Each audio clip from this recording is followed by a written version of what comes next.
अस्सलाम वालेकुम। मेरे चैनल किस्से कहानी में आपको खुशामदीद। सुनते हैं आज एक नई स्टोरी जिसका नाम है मौत का कुआं। मोहित आज जल्दी घर आ गया था। सोनम ने उसे देखा तो सीधे उसकी ओर चली आई। क्या हुआ मोहित जी, जॉब मिली क्या? सोनम ने पूछा। नहीं सुनी, जॉब नहीं मिली। मोहित मायूस सा था। सोनम भी परेशान हो गई।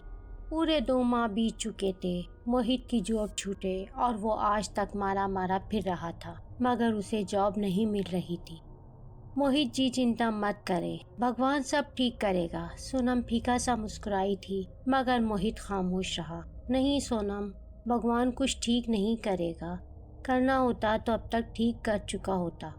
अब तो अकाउंट में भी पैसे खत्म होते जा रहे हैं, मोहित ने कहा और उठकर कमरे में चला गया। मैं कल ही मंदिर जाऊंगी और पूजा करूंगी। भगवान सब ठीक करेगा, आप फिक्र मत करें मोहित जी। सोनम ने एक नज़र मोहित पर डाली और गहरा सांस लिया। आज फिर मोहित जॉब ढूंढने निकला तो सोनम आरती की थाली लिए मंदिर आ पहुंची। ए माता रानी, हमारी सहायता करो, ये कैसी दुर्घटना में डाल दिया हमें। वो साड़ी का पल्लू सर पे लिए, आंखें बंद किए हाथ जोड़े दिल में कह रही थी। अरे सोनम, तुम यहाँ? किसी ने पुकारा तो सोनम ने आंखें खोली। अरे गायत्री तुम? सोनम ने कहा था। हाँ, मैं पूजा के लिए आई थी। क्या हुआ, तुम कुछ परेशान लग रही हो? गायत्री ने पूछा था। हाँ गायत्री, घर के हालात ठीक नहीं है। मोहित जी भी आजकल बहुत परेशान रहते हैं। सोनम ने उसे सब बता दिया। चिंता मत करो सोनम, मेरे पास इस मसले का सुझाव है, गायत्री नरमी से बोली। पुराने मंदिर के पास एक पुराना कुआं है जहां लोग अपनी इच्छा लेकर जाते हैं, और मैंने सुना है कि हर उस स्त्री की मनोकामना पूरी होती है जो अपनी इच्छा लेके जाती है, गायत्री ने उसे बताया। और थोड़ी बातें करने के बाद वो वहां से चली गई, मगर सोनम के दिमाग की सुई पुराने कुएं में अटक गई थी और उसने वहां जाने का इरादा कर लिया। अगली सुबह सोनम ने अपने लिए साड़ी निकाली, नहा धोकर मांग निकालकर उसमें सिंदूर भरा और बाहर आई। घर से पुराने कुएं तक का सफर उसने पैदल ही तय किया था। पुराने मंदिर के पीछे पहुंचते ही उसे वो कुआं नजर आया, ईंटों का वो पुराना कुआं जिसके आसपास झाड़ियां उगी हुई थी। कुआं एक वीरान जगह पर था। वो जगह देखकर उसका दिल कांपा था, मगर वो यहाँ तक आकर वापस नहीं जाना चाहती थी। इसलिए वो आहिस्तेगी से चलती हुई कुएं के पास आ पहुंची। कुएं के पास आते ही उसने अंदर झांका। आह! अंदर कुएं की सूरत देखकर वो उछलकर पीछे हटी। दिल जोर जोर से धड़कने लगा। जिस्म पर कपकपी तारी हो गई, मगर उसने हिम्मत की और एक सिक्का कुएं के अंदर फेंका। सिक्का पानी को चीरता हुआ अंदर गुम हो गया। वो कुएं के नजदीक आ गई और पानी में अपना अक्स देखने लगी। ए मेघना देवी, हमारी सहायता करो, मैं अपनी इच्छा लेकर आई हूँ। मेरे पति को जल्द ही कोई काम मिल जाए और हमारे घर में खुशियाँ लौट आए, मैं फिर आऊंगी। वो ऊंची आवाज में प्रार्थना करके घर वापस आने लगी। उसे लगा कि कुछ अनोखा जरूर हुआ है उसके साथ, मगर क्या, वो नहीं जानती थी। मगर वो इतना जरूर जान गई थी कि जैसी वो घर से निकली थी वापस वो वैसी नहीं जा रही थी। कुछ जरूर हुआ था। और फकत 2 दिन ही तो गुजरे थे। मोहित खुशी खुशी घर लौटा था। सोनम ने उससे पूछा तो मोहित ने कहा कि उसे जॉब मिल गई है। वो भी बहुत खुश हुई और उसने कहा, देखा मोहित जी, मैंने पुराने कुएं के पास जाकर प्रार्थना की थी और आपको जॉब मिल गई। मोहित इस वक्त इतना खुश था कि वो उसकी बात पर ध्यान नहीं दे सका, मगर सोनम की देवरानी के चेहरे पर साया सा लहराया। उसने कहा कि अगर ऐसा है सोनम, तो बहुत बड़ी दुर्घटना घटने वाली है। मगर सोनम ने सुना नहीं। एक बार फिर वो पुराने कुएं के पास मौजूद थी। इस बार उसने कहा था कि उनके पास बहुत से पैसे आ जाए। उसने सिक्का अंदर डाला और वापस मुड़ी तो उछल पड़ी। सामने वैसा ही कुआं मौजूद था जो पीछे था। उसे ऐसा लगा जैसे उसके गले में कांटे उगाए हों। उसने दूसरी बड़ी गलती ये कर दी कि कुएं का पानी पी लिया और आहिस्ता आहिस्ता वापस जाने लगी। थोड़ा आगे गई तो उसे लगा जैसे कोई उसके पीछे आ रहा हो। उसने एकदम मुड़कर देखा, मगर वहाँ कोई मौजूद ना था। वो भागने लगी उसे एहसास हुआ कि कुछ गलत ज़रूर हुआ है। वो भागते भागते घर आई और कमरे में घुस गई। 3 दिन बाद उसकी तबीयत कुछ ठीक हुई, वरना वो 2 दिन तक सख्त बुखार में जलती रही थी और 3 दिन बाद उसकी ये इच्छा भी पूरी हो गई थी। मोहित को बहुत सारे पैसे मिले थे, कहाँ से ये कोई नहीं सोचना चाहता था। ताहम सोनम की देवरानी नर्मला का शक यकीन में बदल गया था। वो जान गई थी कि कोई बहुत बड़ी मुसीबत आएगी। मोहित बहुत खुश था। उसने इन पैसों से घर खरीदा और वो वहीं शिफ्ट हो गए। और ये देखकर सोनम मजीद खौफजदा हो गई थी कि उनका ये घर पुराने कुएं के नज़दीक था। एक रात वो पानी पीने रसोई घर में आई तो वहाँ मोहित भी मौजूद था। वो हैरान सी हुई। मोहित जी, आप यहाँ? उसने सवाल किया, मगर वो खामोश रहा। आप इतनी रात को यहाँ क्यों हैं? हमारे सवाल का जवाब दें।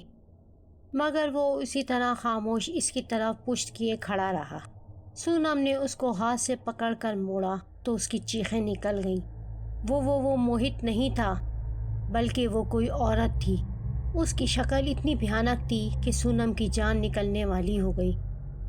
बचाओ बचाओ बचाओ, वो दीवानावार सबको पुकारने लगी। जब तक मोहन नर्मला नीचे आए, वो बेहोश हो चुकी थी। रात का न जाने कौन सा पहर था जब सोनम कुएं के ऊपर खड़ी हुई थी। रात के इस पहर वो वहाँ क्या कर रही थी, वो खुद भी नहीं जानती थी। एकदम कुएं से धुआं निकला और उसका सारा मुंह काला हो गया। फिर कुएं में आग लग गई और उसके कपड़े जल गए। एकदम वो ख्वाब से बेदार हुई और मोहित भी उठ बैठा। मोहित जी, मैंने देखा कि मैं पुराने कुएं के पास थी और सोनम प्लीज रिलैक्स, कुछ नहीं हुआ, ये सिर्फ सपना था। मोहित ने उसे समझाया। नहीं, ये देखिए, मेरा मुंह अभी भी काला है और मेरे कपड़े भी। वो कुछ बता रही थी कि एकदम कमरे में बहुत सा पानी आ गया। पानी छत से ऐसे टपक रहा था जैसे किसी ने फवारा खोल दिया हो, और वो जानती थी कि वो पानी कुएं का है। देखा मोहित जी, ये पानी उसी कुएं का है। सोनम बहुत खौफजदा थी। कौन सा पानी? यहाँ तो कुछ भी नहीं। मगर जब मोहित ने कहा तो वो साकित सी हो गई। ये उसके साथ क्या हो रहा है, वो सोचती रही। और अब तो वो मज़ीद खौफजदा रहने लगी थी। वो जो काम भी करती उसमें कुछ ऐसा ज़रूर होता जो उसे मज़ीद खौफजदा कर देता था। और एक रात कुआं उस वक्त वीरान सा पड़ा था और उसके पास पड़ी रस्सी आहिस्ता से हिली और आगे बढ़ने लगी। रस्सी सांप की तरह बल खाती सोनम के घर की तरफ जा रही थी। दरवाजे के सामने जाकर रस्सी आहिस्ता से आगे बढ़ी और उसका सिरा दरवाजे को लगते ही दरवाज़ा खुलता चला गया। रस्सी इसी तरह आगे बढ़ती सीढ़ियाँ चढ़ने लगी।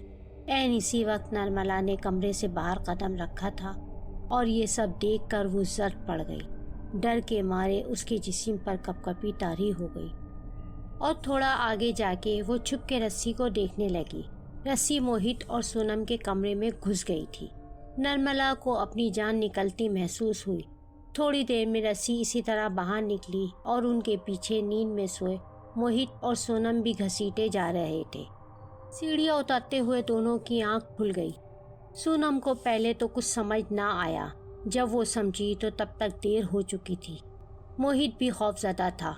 सोनम चीखने चिल्लाने लगी, खुद को आज़ाद कराने के लिए हाथ पांव मारने लगी। उसी वक्त नर्मला आगे बढ़ रही थी कि दीवार से 2 हाथ निकले और नर्मला को गर्दन से दबोच लिया। नर्मला सुन सी हो गई। उसकी आंखें उबल पड़ी, जबान बाहर तक आ गई थी। मोहित और सोनम को तो वो ले जा चुकी थी, मगर अब नर्मला और मोहन भी मुसीबत में थे। मोहन का सोचते ही नर्मला में पता नहीं इतनी शक्ति कहाँ से आ गई कि उसने पूरा जोर लगाकर खुद को इन हाथों से छुड़ाया और गिरती पड़ती घर में रखी कान्हा की मूर्ति के पास आ गिरी। बढ़ते हाथ कुछ दूर ठहर गए। नर्मला ने वो मूर्ति हाथ में उठाई और जेरे लब कुछ पड़ती मोहन के कमरे में भागी, उसे जगाया और घर से बाहर निकल आई। उसका रुख पुराने कुएं की तरफ था। उसने कई बार महसूस किया कि कोई उसका पीछा कर रहा है। ये सोचते ही खौफ की एक तेज लहर उसके जिस्म में दौड़ जाती। एक जगह पर वो गिरी और मूर्ति इसके हाथ से छूट गई। अंधेरे में उसे नजर नहीं आया कि मूर्ति कहाँ पड़ी है। उसने मोहन का हाथ पकड़ा और आगे की तरफ भागने लगी कि किसी मंदिर में घंटी की आवाज़ सुनाई दी। वो पुराना मंदिर था जिसके पीछे कुआं था। वो भागकर मंदिर की सीढ़ियाँ चढ़ गई। सोनम और मोहित पुराने कुएं के ऊपर साकित खड़े अंदर पानी को तक रहे थे। उन्हें देखकर ऐसा लगता था कि वो गहरी नींद में जागे खड़े हैं, मगर उनका दिमाग सुन सा था। उसी लम्हे कुएं से एक खौफनाक आवाज़ आई। आ गए तुम दोनों, बहुत अच्छे। मैंने तुम लोगों के लिए इतना किया है और तुम मेरे लिए कुछ नहीं करोगे। आ जाओ मेरे पास, आ जाओ मेरे पास। ये आवाज़ सुनते ही मोहित एकदम जैसे नींद से जागा। उसने सोनम का हाथ पकड़ा और वापस भागने लगा। पीछे से ज़ोर ज़ोर से हंसने की आवाज़ साफ सुनाई दे रही थी। जाओगे कहाँ? उसके हंसने की आवाज़ इतनी खौफनाक थी कि मोहित की रगों में खून जमने लगा। वो कितनी ही देर भागता रहा मगर वो आवाज़ उसे आती ही रही। जब उसने गौर किया तो उसे पता चला कि वो कहीं भाग नहीं सकता था, क्योंकि वो अब भी कुएं के करीब ही खड़ा था। वो जितना भी दूर भागता वापस कुएं के पास आ जाता। अचानक सोनम ने हाथ छुड़ाया। मोहित जी, हमें जाना ही होगा। अनजाने में हमसे बहुत बड़ी गलती हो गई है। आप भाग जाएं यहाँ से, सोनम ने रोते हुए कहा और कुएं के पास पहुँच गई। मोहित इसे पुकारता रहा मगर उसने कुएं में छलांग लगा दी। निर्मला ने मंदिर में देखा कि वहाँ शीला काकी मौजूद थी। वो उन्हें अच्छी तरह से जानती थी।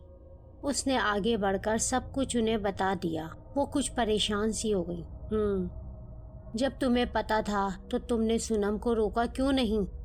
हमने रोका मगर देवी हमारी सहायता करो। वो रोने लगी। हम अविश तुम्हारी सहायता करेंगे। सोनम ने अनजाने में बहुत बड़ी गलती कर दी है। वो कुआं कोई आम कुआं नहीं है।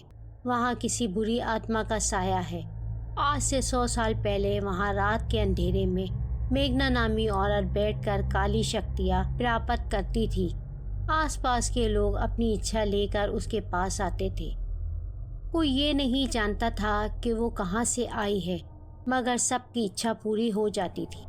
पहली इच्छा पूरी होने पर वो कुछ नहीं लेती थी, मगर दूसरी बार अगर कोई अपनी इच्छा लेकर आता तो उसके पूरा होते ही वो उनसे उनका सब कुछ छीन लेती थी। हर बार ही ऐसा होने लगा तो आसपास के लोगों को भी शक हो गया कि ये सब यही करती है, और फिर एक दिन सब उसे ख़त्म करने आ गए और उसे पत्थरों लाठियों से मार मार कर कुएं में फेंक दिया। सब लोग समझे कि वो मर गई है, मगर वो मर कर भी जिंदा है और अब भी वो ऐसा ही करती है। दूसरी इच्छा पूरी होने पर वो सब कुछ छीन लेती है। वो मोहित और सोनम को मार डालेगी। देवी चुप हो गई तो निर्मला फूट फूट कर रोने लगी। अगले दिन सूरज ढलने से पहले वो वहाँ आ पहुँचे। सोनम के बाद मोहित भी कुएं में चला गया था।